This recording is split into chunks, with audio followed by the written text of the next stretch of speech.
And commercial Setu from Coimbatore. இப்போ இவே பில்லில் நிறைய ப்ராக்டிக்கல் இஷ்யூஸ் இருக்குது. அதை தான் இன்றைக்கி நம்ம ஜிஎஸ்டி டிப்ஸில் பார்க்க போகிறோம். ஜென்ரலாக பார்த்திங்கன்னா இவே பில்லில் பார்ட் ஏ பார்ட் பின்னு ரெண்டு ஆப்ஷன் இருக்கும். பார்ட் ஏ வந்து ஒன்ஸ் போட்டாச்சுன்னா அது எடிட் பண்ண முடியாது. அது வந்து நம்மளுடைய குட்ஸை பற்றி உள்ளது, அதனுடைய வேல்யூ, அதனுடைய ஹெச்எஸ்என், அதனுடைய டேக்ஸ் ரேட்டு மற்ற பற்றி உள்ளது. அது பார்ட் ஏ ஒன்ஸ் ஜெனரேட் பண்ணியாச்சுன்னா மாற்ற வாய்ப்பே கிடையாது. இல்லை பிஃபோர் 24 hours முன்னாடி கேன்சல் பண்ணணும், அதுதான் வழி. அது வந்து ஃபுல் இவே பில் போட்டால் தான் கேன்சல் பண்ண முடியும். பார்ட் ஏ மட்டும் கேன்சல் பண்ணி யூஸ் இல்லை. பார்ட் ஏ மட்டும் போட்டிருந்தாலும் இவே பில் வேலிடிட்டி கிடையாது. அதில் பார்ட் பின்னு ஒரு ஆப்ஷன் இருக்குது. அதில் நம்ம வந்து நம்மளுடைய டிரான்ஸ்போர்ட்டேஷன் எந்த வெஹிக்கிள் அனுப்புகிறோம், ஏரா இல்லை ரோடா இல்லை ரயிலாங்கிற டீட்டெயிலை கொடுப்போம். அந்த பார்ட் பியை மட்டும் நம்ம எடிட் பண்ணி மாற்றிக்க முடியும்.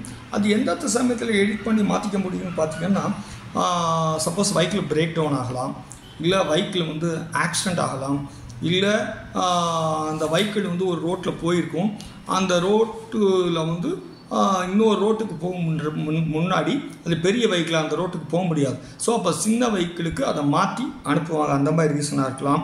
இல்லைன்னா நேச்சுரல் கலாமிட்டிஸ், ஆக்ட் ஆஃப் காடுன்னு சொல்லுவாங்க.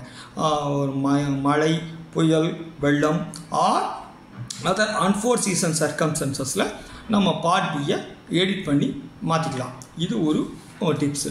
இன்னொரு டிப்ஸ் என்னென்னு பார்த்திங்கன்னா, நம்ம இவே பில் பார்த்திங்கன்னா வித்தின் தமிழ்நாடுனா 1 lakh வேல்யூ, அதர் ஸ்டேட்னா 50,000 வேல்யூ இவே பில் போடணும். சில குட்ஸுக்கு போட வேண்டான்னு இருக்குது, சில குட்ஸுக்கு மேண்டேட்ரியாக இருக்குது. அப்போ அதில் என்ன சில ப்ராக்டிக்கல் டிஃபரன்ஸ் இருக்குதுன்னா, குட்ஸோட வேல்யூ 48,000 இருக்கும். அவங்க ஃப்ரைட்டு இன்சூரன்ஸ் 3,000 போட்டிருப்பாங்க. 51,000 வருது. சார் இவே பில் போடணுமா போட வேண்டாமா அப்படின்ட்டு இருக்கும். நம்ம சட்டத்தில் டாக்ஸபிள் வேல்யூன்னு தான் இருக்குது. 48,000 + 3,000 கூட்டு 51,000 வந்தது. கண்டிப்பாக அதுக்கு நம்ம இவே பில் போட்டாக வேண்டும். அது இல்லாமல் பார்த்திங்கன்னா சில பேர் வந்து லோடிங் அன்லோடிங் போடுவாங்க, சில பேர் பார்த்திங்கன்னா கொரியர் சார்ஜ் போடுவாங்க.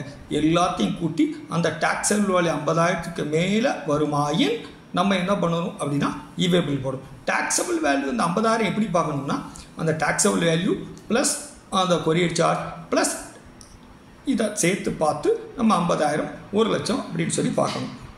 அதே மாதிரி பார்த்திங்கன்னா சில நேரத்தில் டெம்பரேஜ் சார்ஜஸ் போடுவாங்க, அது போஸ்ட் சப்ளை, அதையும் நம்ம இவே பில்லுக்கு பார்க்க வேண்டிய அவசியம் இல்லை. அதே மாதிரி பார்த்திங்கன்னா இப்போ இவே பில் வந்து சில நேரத்தில் எக்ஸ்பைரி ஆகிடும். எக்ஸ்பைரி ஆனால் அதை ரோல் ஸ்குவாட் அத்தாரிட்டி பிடிப்பாங்க. பிடிச்சி என்ன பண்ணுவாங்க அப்படின்னா அதுக்கு பெனலைஸ் பண்ணுவாங்க. பட் அதுக்கு அருமையான ஹைகோர்ட் ஜட்ஜ்மெண்ட் ஒன்று வந்து குஜராத் ஹைகோர்ட்டில் இவே பில் எக்ஸ்பைரி வந்து ஒரு டாக்ஸ் ஏவேஷன் பண்ணுற இன்டென்ஷன் அந்த அசசிக்கு கிடையாது. அவர் இன்வாய்ஸ் இவே பில் கரெக்டாக வச்சுருக்காரு, குவான்டிட்டி ரேட் ஹெச்எஸ்என் எல்லாம் கரெக்டாக இருக்கும் பட்சத்தில் அந்த இவே பில் எக்ஸ்பைரி இன்டென்ஷன் கிடையாது அப்படின்னு சொல்லி dynamic rubber industries versus deputy commissioner Gujarat ஹைகோர்ட்டில் அருமையான ஜட்ஜ்மெண்ட் வந்திருக்கு. அதே மாதிரி பார்த்திங்கன்னா வேறு ஒன்ஸ் வந்து குட்ஸு போயிட்டுருக்கு டிரான்ஸ்போர்ட்டேஷனில், நடுவில் ஆஃபீஸர் வந்து செக் பண்ணிடுறாங்க அப்படின்னா, செக் பண்ணிட்டாங்க அப்படின்னா அந்த இவே பில்லை எடிட் பண்ணக்கூடாது, கேன்சல் பண்ணக்கூடாது, எதுவுமே மாற்றக்கூடாது. சப்போஸ் இவே பில் தப்பு பண்ணிட்டோம் அப்படின்னா நம்ம வித்தின் 24 hours கேன்சல் பண்ணணும். சப்ஜெக்ட் டு வழியில் ரோயிங் ஸ்குவாட் ஆஃபீஸர் வெரிஃபை பண்ணாமல் இருந்தால் மட்டும். வெரிஃபை பண்ணிட்டால் கேன்சல் பண்ணக்கூடாது. சரி சார், நான் இவே போட்டுட்டேன், வண்டி வந்துருச்சு, சரக்கு ஏற்றி அனுப்பிச்சிட்டேன், போகிற வழியில் செக் ஆகலை, குட்ஸ் அங்கே போய் சேர்ந்துருச்சு, சேர்ந்த பிறகு ரிசிபியண்ட் சார் எனக்கு குட்ஸு வேண்டாம், ப்ராடக்ட் வேண்டாம் அப்படின்னு சொல்கிறாரு. வித்தின் 24 hours சொல்கிறாருனாலும் நீங்கள் அந்த இவே பில்லை கேன்சல் ஆகக்கூடாது. Before reaching the destination of the recipient தான் கேன்சல் பண்ண முடியும். ஒன்ஸ் ரீச் ஆகிடுச்சு அப்படின்னா அவர் திருப்பி இவே பில் போட்டு டெலிவரி செலான் போட்டு சேல்ஸ் ரிட்டர்னாக தான் அனுப்ப வேண்டும். இதுதான் இவே பில்லுடைய டிப்ஸ். பின்னாடி வர வீடியோக்களில் தொடர்ந்து பார்க்கலாம். தேங்க்யூ.